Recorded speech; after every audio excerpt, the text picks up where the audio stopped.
partie Étienne Bacrot contre Sébastien Magier. Alors dans cette partie, Étienne a changé. Au lieu de jouer D4, il a joué E4 et ça lui a réussi. Donc l'ouverture, ça a été une défense sicilienne. Voilà. Et on va tout de suite aller à la position intéressante, voilà, qui survient après Roi B2. Alors ici, Étienne a fait un superbe sacrifice, donc Roi C7. Et ici, le sacrifice de qualité positionnelle qui gagne en fait assez rapidement. Hein. Puis on prend, tour prend. Donc les noirs ont encore joué quelques coups, mais on va vite voir que c'était vite fini. Alors, quelques coups plus tard, donc il est arrivé tour prend D7. En effet, on ne pouvait pas sauver le pion. Et ici, après Roi D6, le coup de la partie. Dame D2, après je vous montrerai une autre variante.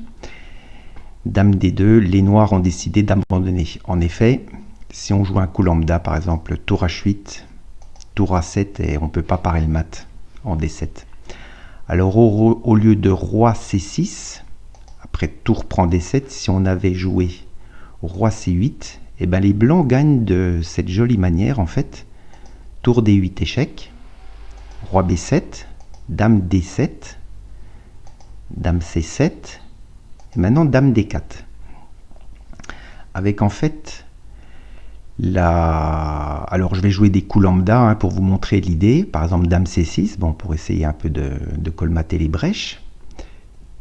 Fou C5, voilà, je joue des coups lambda pour les noirs. Hein. Tour H7, on place le fou en A7, tour H5, et voilà, le but c'était de faire un échec avec la tour.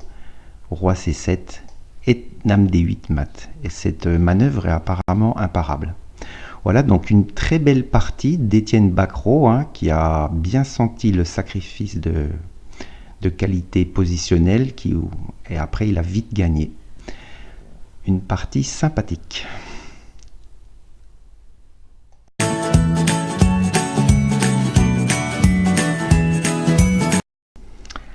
Partie Christian Bauer contre Jean-Pierre Leroux. Alors Christian Bauer a commencé avec cavalier F3 et on est rentré dans une anglaise. Alors, on va tout de suite voir la position critique. Ici, après Dame E6, donc Christian a joué cavalier D4. Et apparemment, Christian pouvait gagner de la manière suivante. Donc il a joué cavalier D4. Hein. Mais cavalier E3 mène au gain apparemment. Hein.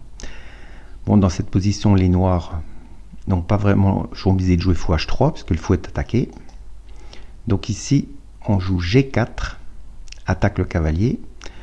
Donc ici, les noirs prennent le fou en G2. Hein. Roi prend G2. Et ici, donc, il y a deux coups, cavalier F6 et H6. Alors, on va commencer par cavalier F6. Le cavalier F6, ça perd sur le champ à cause de tour prend F6. Dame prend F6 et maintenant cavalier F5 et on perd la dame à cause du clouage. Et si les noirs avaient joué H6 ici, c'est-à-dire intermédiaire, et ben les blancs jouent simplement Dame C5 et le problème des noirs c'est qu'il y a deux pièces attaquées. Voilà, donc il avait déjà un gain. Alors la partie s'est continuée par cavalier D4, Dame E5 et ici il a joué cavalier F5 qui apparemment n'est pas un bon coup. Il pouvait encore prendre l'avantage de manière un peu moins décisive, mais quand même, en jouant Dame prend G4, donc Dame prend D4, tour BD1, Dame E5, bon j'ai mis une variante illustrative, hein, tour D7, on attaque en F7, donc il faut bien défendre. Hein. Alors cavalier F6 par exemple, et ici, encore le sacrifice de qualité, tour prend F6. Alors si les noirs prennent de la dame, bah, les blancs prennent le cavalier en C7. Et si jamais on prend du roi, et ben après Dame F3, les noirs vont se faire mater. Par exemple, Roi G5, c'est une variante illustrative. Hein. Dame prend F7. Et si on veut s'accrocher au... J'ai dit une petite erreur, on ne se fait pas mater, mais si on veut s'accrocher au cavalier C7, par exemple cavalier E6, hein, là on se fait mater. H4, Roi H5, Fou F3, roi H6 et dame prend H7. Voilà. Alors après ça, donc les deux joueurs ont joué assez longtemps une finale, et finalement on est arrivé à la position suivante, voilà, où les joueurs ont décidé de partager le point. Voilà. Donc c'est un petit peu dommage quand même que Christian n'ait pas vu cette petite combinaison, mais bon, on verra par la suite du tournoi.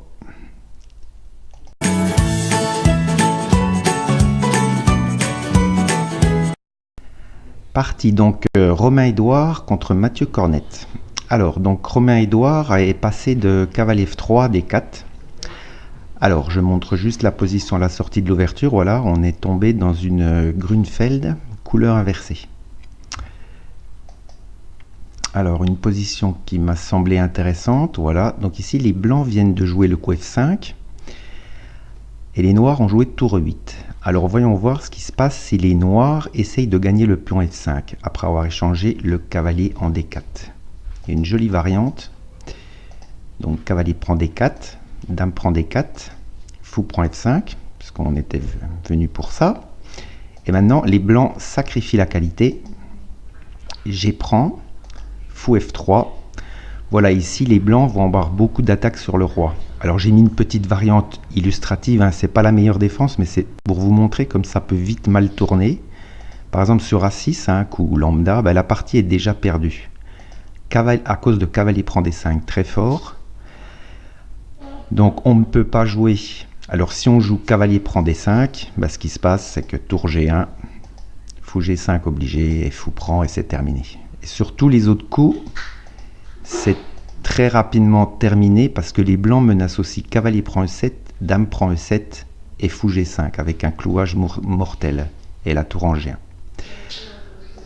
Ensuite, la position intéressante, et c'est là que je pense que Mathieu Cornette a perdu le fil de la partie. Voilà, c'est après cavalier D5 des blancs ici.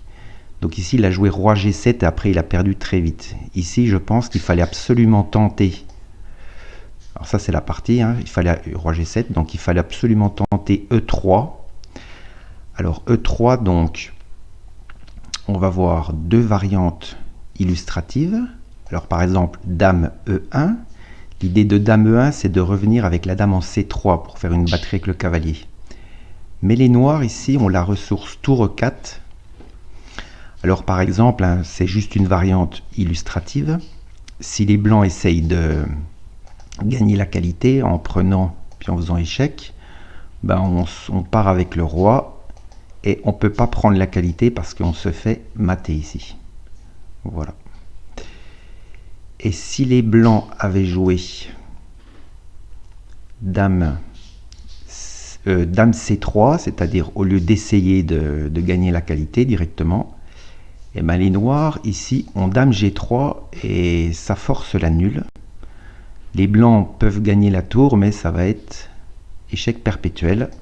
Cavalier F6, roi F8, cavalier prend E4, dame prend H3, roi G1, tout est forcé.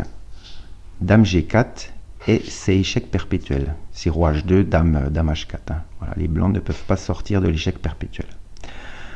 Voilà, donc la partie s'est vite terminée hein, après, parce qu'en fait ce qui s'est passé c'est qu'il a fait la fourchette, et puis ça s'est vite terminé, quoi. Je vous montre juste la position finale, voilà, la position finale. Donc une belle partie de Romain-Édouard qui a été audacieux et qui a bien mérité sa victoire. Dommage que Mathieu Cornette n'ait pas trouvé la ressource E3.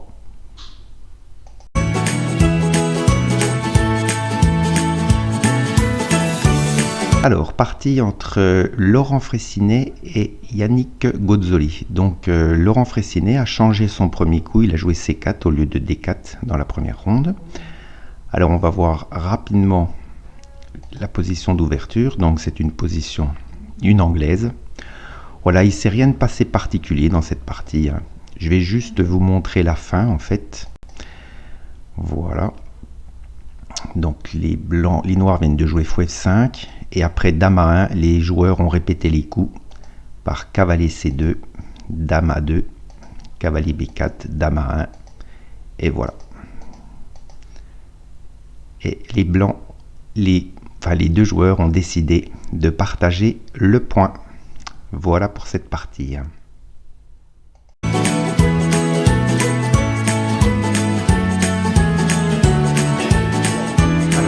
Contre l'oiseau Quentin contre Tigrane Garamian. Donc Quentin a rejoué E4 comme dans la première ronde. Alors nous avons eu une défense berlinoise. Alors dans cette position, hein, les blancs ne perdent pas de pièce car après A4, les blancs récupèrent la pièce.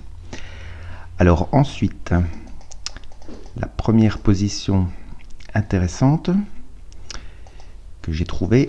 Voilà, dans cette position-là, donc les noirs viennent de jouer cavalier prend E5 et les blancs ont joué cavalier D4. Alors peut-être une autre manière de jouer, c'était de jouer cavalier prend E5. On ne peut pas prendre de la dame, sinon on se fait enfiler la dame. D prend E5, dame F3, petit roc, c'est une variante illustrative, hein, cavalier C3. Placer les tours au centre et les noirs ont un problème pour développer le fou en C8. Voilà. À la place de ça, il a joué cavalier D4. Alors ensuite, dans cette position-là, voilà, ici les blancs ont joué donc dame G4. Alors en effet, on ne peut pas vraiment récupérer le pion par tour prend E4, car après C5, cavalier F3, fou prend F5, les noirs ont une très bonne position. Et ils gardent leur pion de plus. Alors ensuite, la position que j'ai sélectionnée, voilà, c'est là où c'était intéressant et peut-être que là où tout s'est joué en fait. Donc fou D7, voilà, et ici, Quentin a joué C3. Alors, tour prend E4 ne fonctionne pas très bien non plus parce qu'après dame prend B2, tour à E1 et dame prend B5, les noirs sont clairement mieux avec leurs deux pions passés liés à l'aile dame et il ne semble pas que les blancs puissent monter une attaque contre le roi noir. Par contre, ce qui était intéressant à tenter, c'était dame prend E4. Ça force pratiquement l'échange des dames parce que le pion B7 est en prise et derrière le fou D7. Donc on aurait eu dame prend E4, cavalier prend E4.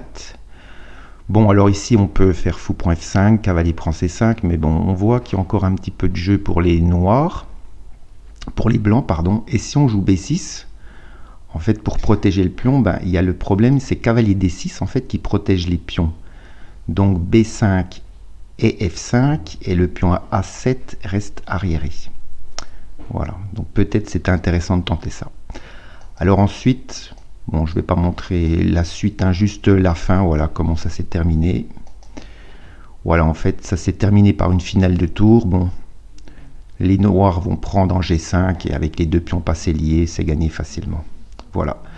Donc peut-être que Quentin Loiseau a été un petit peu trop optimiste dans cette partie, mais bon, comme on dit, qui ne tente rien n'a rien. Alors, petit classement après la ronde numéro 3. Donc Tigrane Garamian mène le tournoi avec 2,5 points sur 3. Ensuite, Yannick, Étienne et Romain le talonnent à 1,5 point.